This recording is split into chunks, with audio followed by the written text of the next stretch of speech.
Why am I doing this? I have no idea. Hey, it's Gail from Seattle Coffee Gear, and I am here to do a crew review of the Atom 75.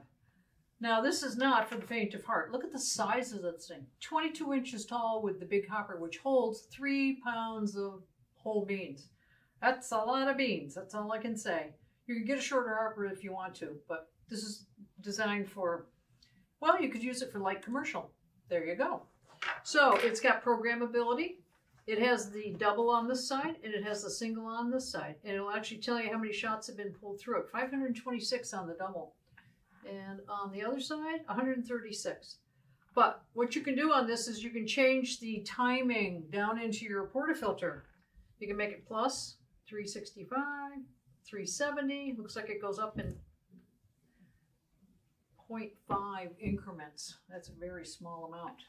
It also has the pause feature. As you are brewing or grinding with this, you can hit the button again and it will pause and it will blink, blink, blink up here. And that lets you distribute the grounds in the portafilter evenly, and then push it again, restarts and finishes the timing of the grind. Also, you can do manual right there. That's manual mode. It has a adjustable, and I left this loose on purpose. It goes up and down for different portafilters depending on what you have going on. Nice black casing, big, you know, this is just a big grinder. That's all I can say. It's infinite right up here. It's a stepless grinder, so you can make this whatever you want. We like to say you don't really want to go back and forth with a grinder like this, because you'll be turning to go from like drip down to espresso and that.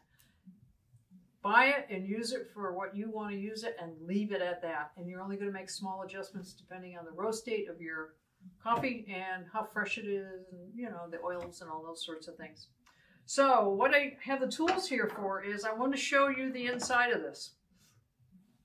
The nice part about the Atom grinders is when you take the top off and then you take the top burr off, the top burr comes off, but what makes the adjustment when you're adjusting it here is the whole motor and the bottom burr going up and down. So when you take the top burr off to clean it, you're not changing the adjustment at all.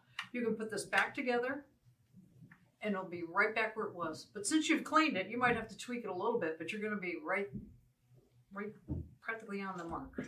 I'm going to show you the inside. 75 millimeter flat steel hardened steel. Let's put it that way first. And then in here, 3 Phillips head.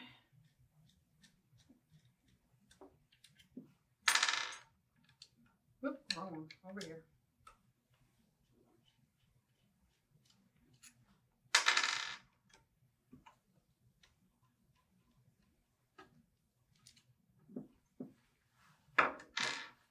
Okay, so the top burr just comes right off, and I've cleaned this already just so it would be nice and clean for you.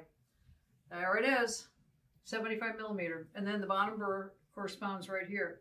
And on this shaft in the middle here, it actually has like a spiral that draws the beans down in, which is kind of nice too. While we're in here, if you are in doubt about whether your burrs are sharp or not, just take your finger and run backwards. And if they feel sharp, you'll know. These feel like they're starting to get a little bit dull. And when you don't feel any resistance, you know, sharpness, you know it's time to change out your burrs. So that's one way. Plus, look at these surfaces. Each one of these cutting surfaces, if you're seeing reflection of light, that means that's a flat surface that will reflect light. That is not sharp. A very sharp surface like this does not reflect light very well at all. So you'll see little nicks and things. And then if for some reason it stops working right, that's your other clue. Something's not right. So you might want to change out your burrs. Burrs will last a very long time unless a foreign object goes down in there. And once in a while there are pebbles in coffee because it's dried outside.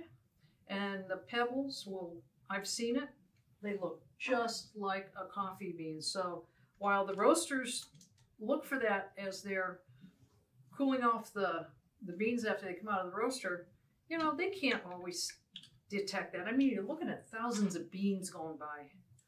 you're bound to miss something. And twigs and, you know, there's all kinds of things that can be in coffee. So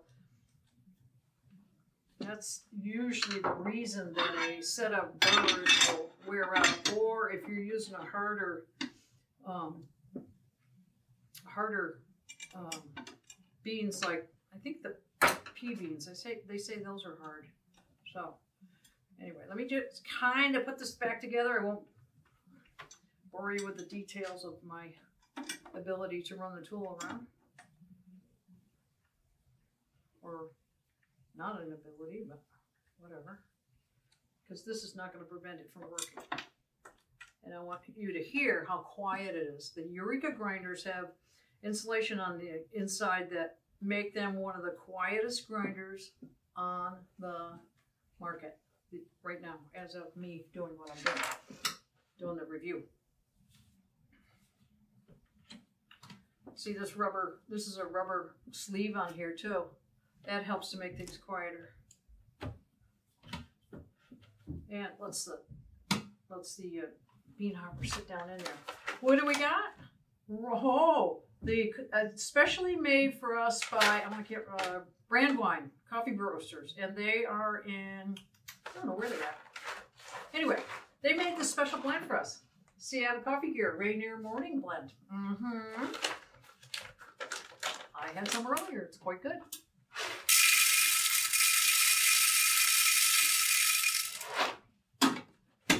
Okay, I'm going to let you hear this. So,